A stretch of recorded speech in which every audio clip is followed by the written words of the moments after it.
नमस्कार, लक्षवेधीमध्ये आपल्या सगळ्यांचं स्वागत। मी प्रसाद काथे। मनोज जरांगे यांनी छेडलेल्या आरक्षण समर्थनातल्या आंदोलनाच्या निमित्तानं आता ते अडचणीत येतात का काय अशी परिस्थिती आहे। कारण राज्य सरकारनं त्यांच्या या आंदोलनाच्या निमित्तानं महाराष्ट्रात घडलेल्या अनेक घडामोडींची चौकशी करायचं ठरवलंय। तशी घोषणा याआधी झाली आणि ही केवळ आणि केवळ शाब्दिक घोषणा असेल असं सुरुवातीच्या काळात वाटत होतं। कारण जरांगे यांच्या मागे 6 कोटी मराठी आहेत असा दावा केला जात होता। पण प्रत्यक्षात तपासून पाहिलं तर ती संख्या 6 कोटीच्या 1 सुद्धा नाही असं आता राज्य सरकारला पुरतं कळून चुकलेलं आहे। सगळे सोयरे आणि सरसकट या 2 मुद्द्यांच्या आधारे जरांगेंनी जे आंदोलन लढायला घेतलं त्या आंदोलनाचा सगळा बार हा मराठ्यांना मराठा म्हणून आरक्षण देऊन राज्य सरकारनं फुसका ठरवलाय।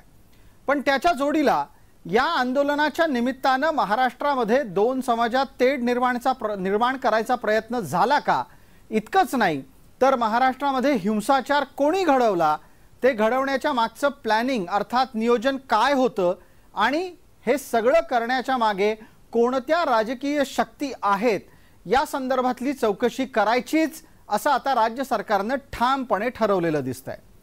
राज्य सरकार हे सर्व समाजांसाठी समान वागणूक देणारं असतं अशी किमान अपेक्षा आहे। राज्यातलं आत्ताचं शिंदे फडणवीस पवारांचं सरकार हे याच पद्धतीनं वागेल अशी अपेक्षा प्रत्येक समाजाला होती।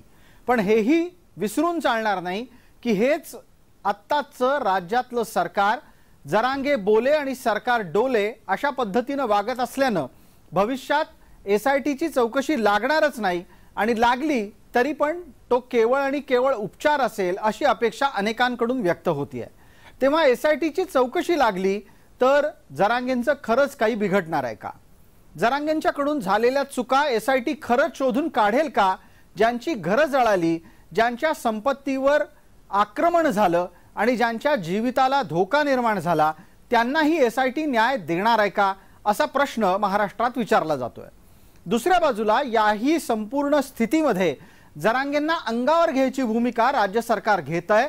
याचा अर्थ राज्य सरकारनं आतापर्यंत जरांगेंच्या पायाशी लोटांगण घालण्याची भूमिका आता बदललेली दिसतेय। राज्य सरकार आता थेट ज्यांच्याकडून महाराष्ट्र अशांत करण्याचा प्रयत्न झाला त्यांना 2 हात करण्याच्या तयारीत दिसतंय। जरांगेंच्या संपूर्ण आंदोलनाच्या माध्यमातून कोणी जर आर्थिक कमाईचा स्रोत उभा केला गेला असेल तर ती मंडळी कोण आहेत, त्यातून राज्याच्या महसुलाला नुकसान पोहोचवण्याचा प्रयत्न झालाय का इथपर्यंत ही चौकशी करेल।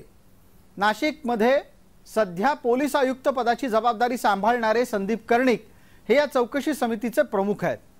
या चौकशी पथकाच्या माध्यमातून ज्या वेळेला एकेकाला चौकशी समोर बोलवलं जाईल तेव्हा त्याची स्वाभाविक प्रतिक्रिया उमटेलच।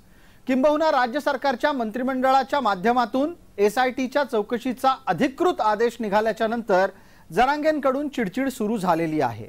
जरांगेंचे समर्थक ही चौकशी याचा उलटा परिणाम दाखवेल असं म्हणतात आणि त्याचा साधा अर्थ आहे की येत्या निवडणुकीमध्ये ज्यांनी जरांगेंची चौकशी लावली आहे त्यांना राजकीय दृष्ट्या धड्या शिकवण्याचा निर्धार व्यक्त करतात।